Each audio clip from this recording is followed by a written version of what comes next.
De retour sur le plateau, Dorette. Oui, c'est la minute high-tech à part Curtis Cake qui est déjà bien installé. Bien le bonjour. Bonjour, Dorette. Vous allez bien? Excellent, merveilleusement bien. D'accord. Aujourd'hui, le thème choisi, c'est le e-learning en Afrique, donc se former en ligne. En ligne. Ça renvoie à quoi exactement? La notion de e-learning renvoie à tout ce qui est formation en s'appuyant sur la technologie, principalement Internet. Donc, ça va bien au-delà de regarder des vidéos sur YouTube parce que avec le e-learning, ça englobe une certaine notion de pédagogie. Donc, il y aura des programmes professionnels qui peuvent être tournés, animés, mis en format vidéo avec des expériences pour rendre la chose vraiment interactive. Donc, quand on parle de e-learning, on parle de formation en s'appuyant sur la technologie. La technologie qui vient cette fois-là comme un levier pour donner des possibilités qu'on n'a pas toujours en salle de classe. Généralement, on peut être en défaut de matériel, peut-être dans un laboratoire de chimie, il peut avoir défaut de réactifs, mais avec le e-learning, parce que ça s'appuie sur la technologie, les apprenants peuvent comme ça simuler l'apprentissage et être totalement immergés dans leur formation en s'appuyant sur la technologie. D'accord. Alors, Curtis, quelles sont les opportunités d'emploi dans ce Bon, cas-là? les opportunités d'emploi avec le e-learning sont nombreux et on va s'intéresser aux opportunités sur deux aspects. D'accord. Déjà, la première partie qui concerne les formateurs.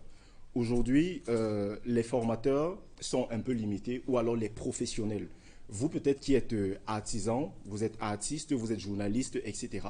Vous avez un patrimoine intellectuel à l'intérieur de vous, mais qui D'accord. ne profite pas toujours à votre activité. Comme Ben a dit tout à l'heure, ça ne rapporte pas toujours dans l'assiette. Ouais. Avec le potentiel, avec les possibilités apportées par le e-learning aujourd'hui, vous pouvez cristalliser votre connaissance dans une vidéo. Donc vous pouvez D'accord. tourner en vous appuyant sur des concepts bien précis, tourner des vidéos et les rendre disponibles au monde entier. Ce qui crée déjà des opportunités d'emploi à toute personne ayant un potentiel pratique. Que tu sois garagiste, que tu sois dessinateur, que tu sois cuisinier, etc. Tu as la possibilité de créer de la valeur supplémentaire avec le e-learning. Dans la deuxième partie, cette fois-ci, ça concerne les apprenants. Internet aujourd'hui vient briser les barrières des frontières. Avant, pour avoir accès à la connaissance, il fallait peut-être voyager, il fallait aller d'une ville à une autre. Aujourd'hui, avec Internet qui franchit les barrières, on a l'opportunité de se former aux côtés des meilleurs sans bouger de chez soi. Ouais. Donc là, ça englobe effectivement les différentes opportunités qui viennent se créer avec la formation en ligne. Alors, j'aimerais tellement savoir si on peut devenir compétent dans ce système de formation. Et à côté, est-ce qu'il y a un suivi? Exactement, la question de la compétence, lorsqu'on parle de formation, c'est vraiment la question la plus essentielle. Parce que si on se forme, c'est pour acquérir de la compétence, pour acquérir un savoir-faire pratique, Ouais. pour réaliser des choses. Ouais. Est-ce qu'avec la formation en ligne, cette fois-ci, on peut acquérir un savoir-faire pratique? Ce qu'il faut déjà noter à ce niveau, c'est qu'une formation en ligne n'est pas différente d'une formation en salle de classe. Donc, c'est les mêmes conditions de la formation en salle de classe avec des avantages.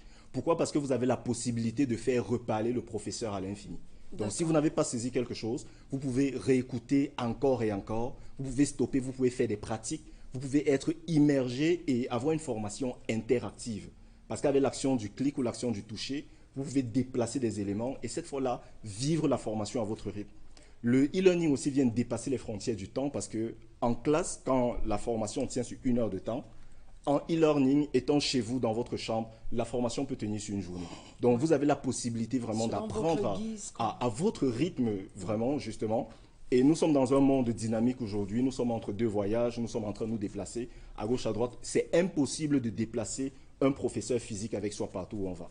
Par contre, avec le e-learning, on a la possibilité d'avoir son enseignant dans sa poche. Et chaque fois que on a une seconde libre avec des écouteurs dans le taxi, au restaurant, peu importe là où on se trouve, on a la possibilité d'accéder au savoir qui nous prépare à un avenir meilleur. D'accord. Et on sait qu'au bout de ces différentes formations, à la clé, il y a des diplômes. Alors, quelle est la crédibilité de ces diplômes qui sont souvent délivrés? Est-ce qu'on peut parler de confiance ou alors de méfiance? Ici, déjà, il faut prendre conscience des termes.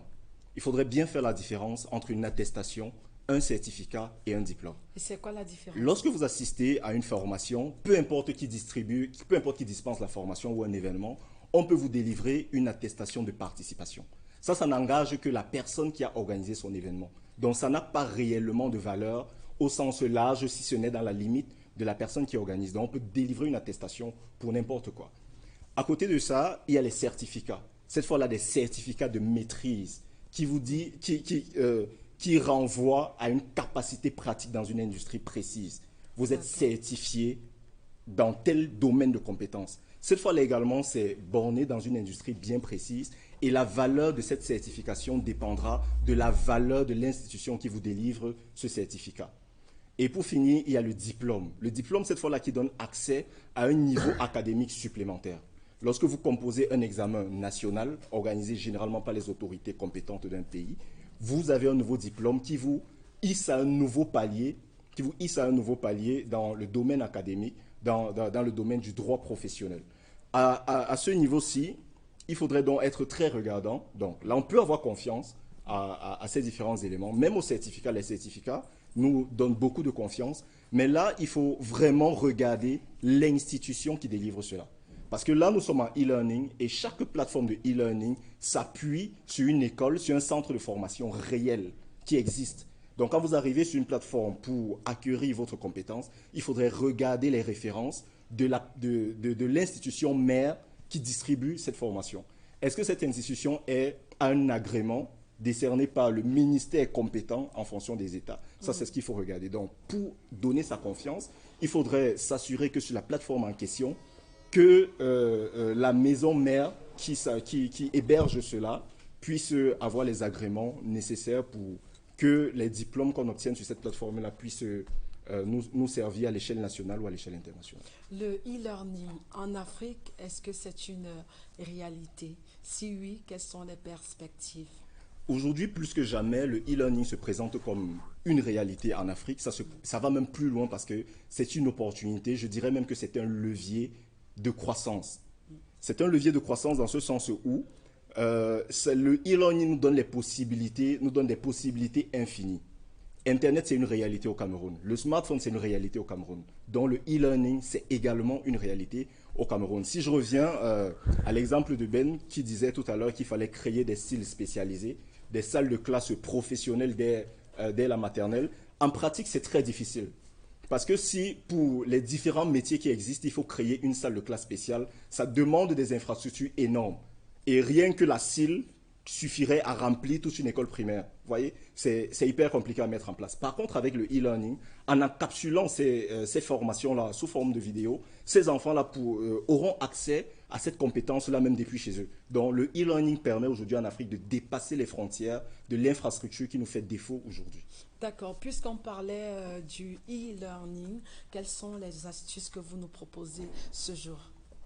À terme d'astuces, je dirais plutôt que c'est un conseil, parce que aujourd'hui, pour atteindre les objectifs que vous vous fixez, pour avoir le résultat que vous souhaitez pour demain, il faudrait additionner de petites actions. Donc le conseil que je vais laisser aujourd'hui, c'est ne passez pas une seule journée sans apprendre quelque chose. Ne passez pas une seule journée sans poser des actes qui vous rapprochent de vos objectifs. Et c'est la somme de toutes ces actions que vous posez aujourd'hui qui vous permettront d'atteindre les résultats que vous souhaitez pour demain. D'accord. Et sur ce, je vais vous laisser partir, sachant que vous avez un agenda serré, tout en rappelant qu'aujourd'hui, on a échangé sur le thème e-learning en Afrique dans le cadre de la Minute High-Tech. Merci encore, Curtis Kaku. Je vous remercie. Je dirais que je pars, mais je ne pars pas vraiment parce qu'on peut continuer sur les réseaux sociaux. Donc, c'est possible de poser vos différentes questions sur ma page, @curtiskake, que ce soit Twitter, Facebook, YouTube, etc. On continue, on pose les différentes questions et on se retrouve la semaine prochaine pour un nouveau thème. Cette fois-là, on ira explorer le secteur du e-commerce, du dropshipping et tout ce qui est business en ligne. E-commerce qui est in en ce moment, je me permets de le dire. Merci, bon mercredi, la semaine prochaine. Merci. Merci, Curtis Kake.